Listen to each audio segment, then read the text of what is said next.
Hola chicas, ¿qué tal? ¿Cómo están? Bueno, les dejo el video del estadio sensorio-motriz, ¿sí?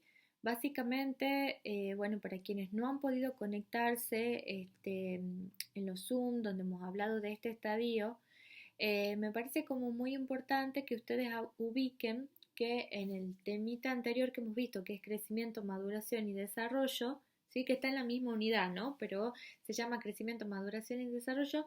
Hay algo muy importante que tiene que ver con el estadio sensorio motriz, ¿sí?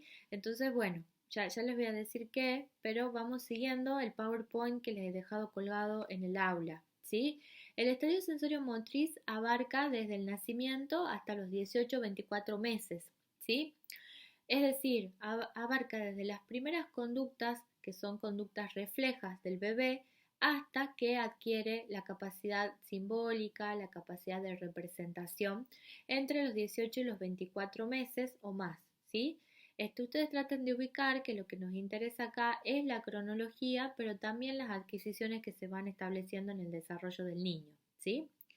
Em, el estadio sensorio motriz está constituido principalmente por formas de adaptación al mundo que son esencialmente fugaces, prácticas, inmediatas. O sea, en este momento, ¿no?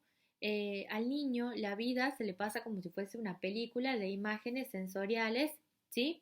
A las que él, digamos, con las que él va a operar de acuerdo, digamos, a esa sensibilidad, ¿sí? A esa capacidad motora que va a ir desarrollando, pero que todavía no va a haber una estabilidad del mundo, ¿sí?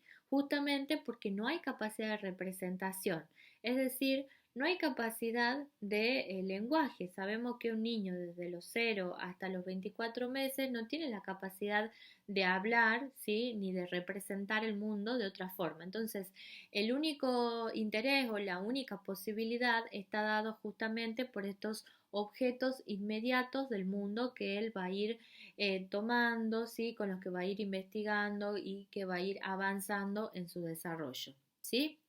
En este momento, una cosa muy importante es que no hay pensamiento. ¿Por qué no hay pensamiento? Ustedes tienen que ubicarse, ¿no? Que el autor, Piaget, ¿sí? Va a definir el pensamiento como una forma de habla interiorizada. Como no hay habla, como no hay lenguaje todavía, no hay capacidad de representación, para Piaget en estos momentos no hay pensamiento, ¿sí? Solamente una actividad directa con los objetos del mundo que van a pasar fugazmente, ¿sí? ¿Qué quiere decir esto? Que por ejemplo yo a un bebé de 4 meses le puedo mostrar el móvil, ¿no? O sea, se le puede prender el móvil, que el móvil gire y él va a seguir con la mirada ese móvil, puede reírse, etcétera. Sin embargo, si yo le quito los objetos del móvil, no lo va a perseguir con la mirada, no se va a acordar de la existencia de ese móvil, ¿sí? Es decir, no hay capacidad de hacerlo aparecer si no es por la percepción inmediata de los objetos, ¿sí? ¿Qué es lo primero que tenemos en el estadio sensorio motriz? ¿Qué es lo primero que tenemos cuando nacemos? Esto es lo que hemos visto en el texto de crecimiento, maduración y desarrollo. Tenemos los reflejos, ¿sí? Esas conductas de carácter innatas, de carácter genéticamente dadas, digamos, como por ejemplo, y la más importante quizás, la succión, ¿sí? Van a ir integrándose, ¿sí? Van a ir haciéndose cada vez más complejas y más diferenciadas, ¿sí? Dando posibilidades de acciones diversas. Dice eso el PowerPoint.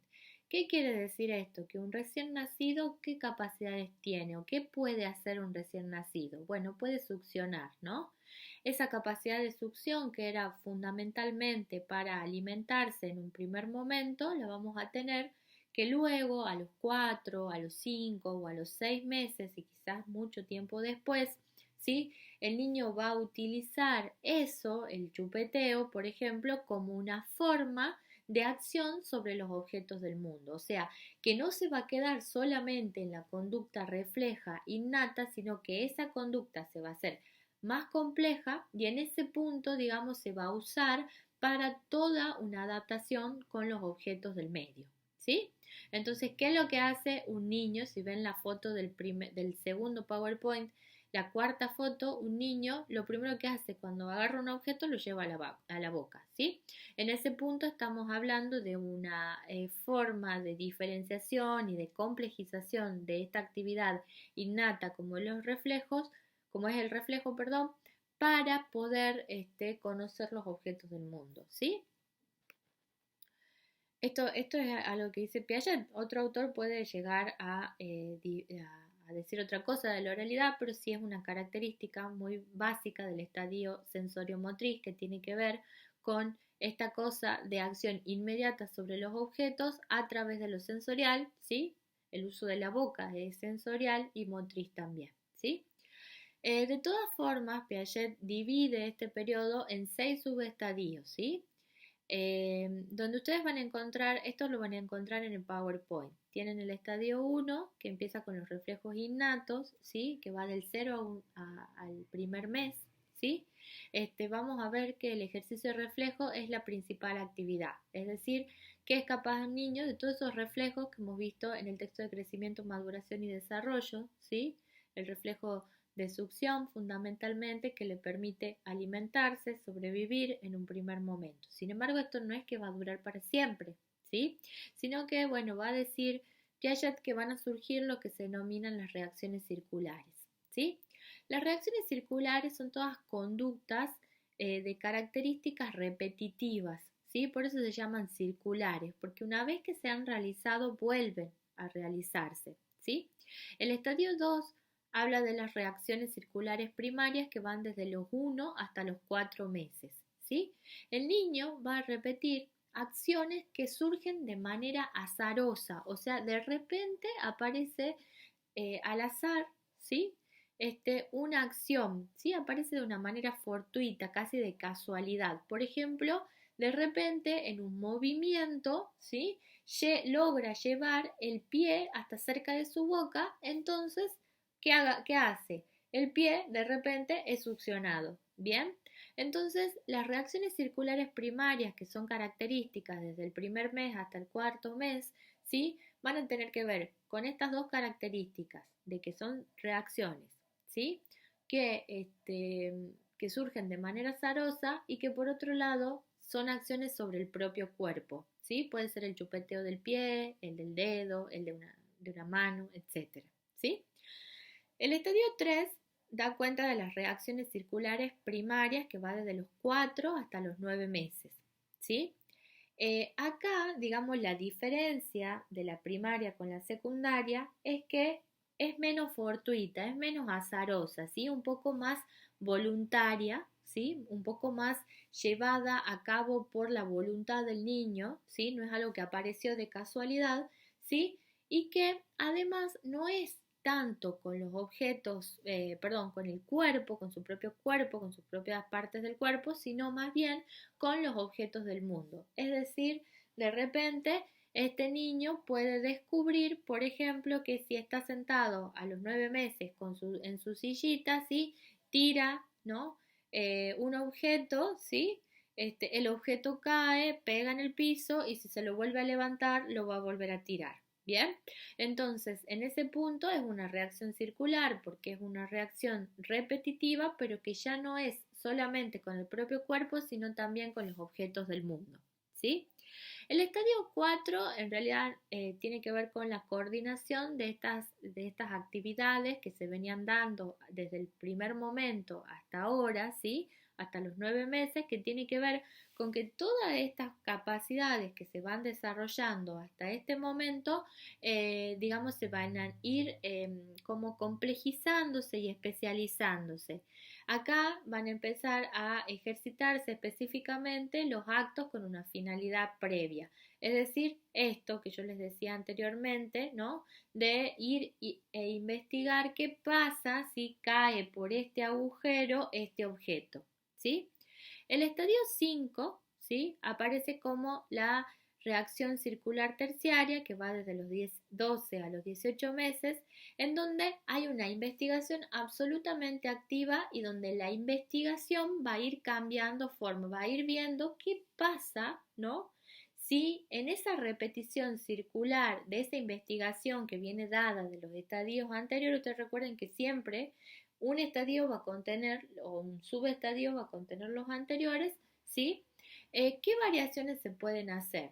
¿Sí? ¿Qué pasa si a este objeto le pongo tal cosa? ¿Sí? ¿Qué pasa si lo agrego otro peso? ¿Sí? Va a ser investigación activa, ya no va a ser una cosa ni azarosa, ¿sí?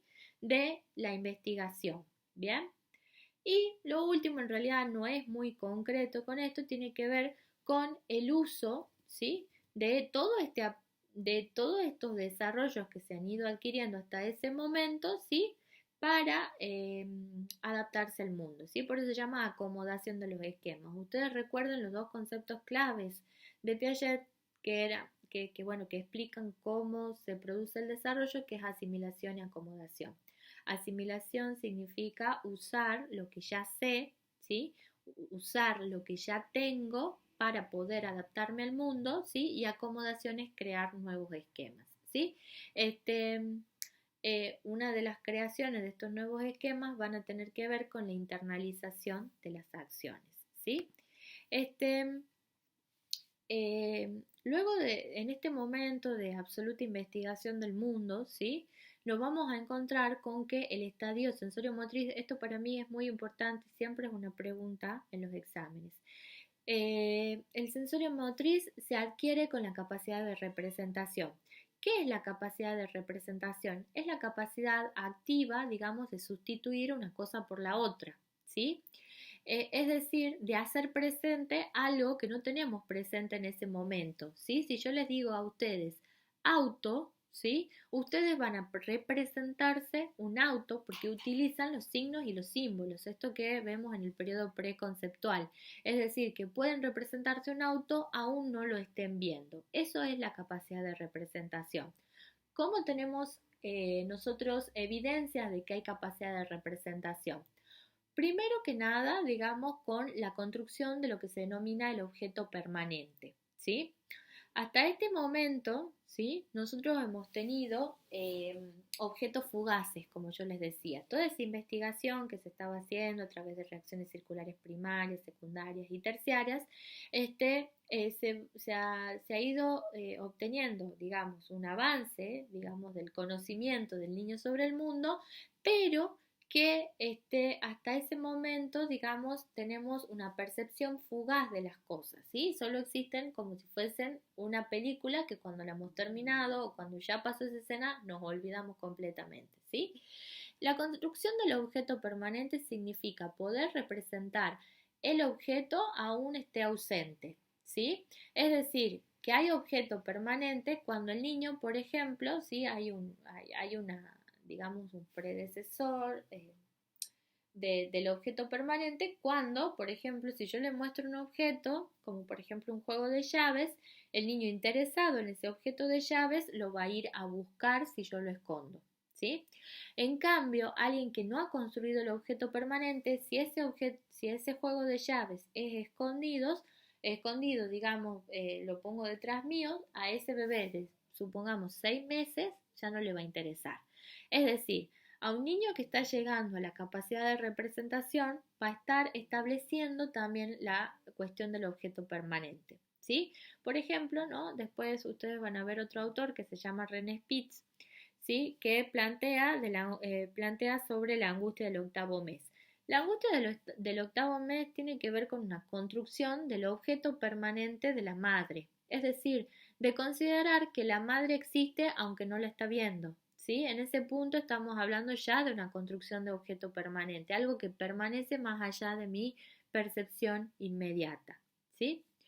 Bueno, eso es necesario para que se adquiera posteriormente la función simbólica, o sea, durante el periodo sensorio-motriz sí se va a ir construyendo, digamos, esto del objeto permanente, ¿sí? De que los objetos van a existir más allá de la percepción directa, ¿sí? O sea, existe la llave, entonces la busco detrás de una caja, la busco, sigo, ¿sí?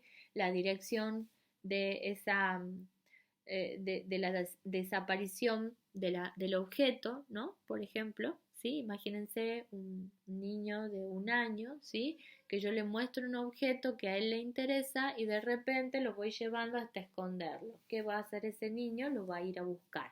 ahí ya hay algo del orden del objeto permanente, ¿sí?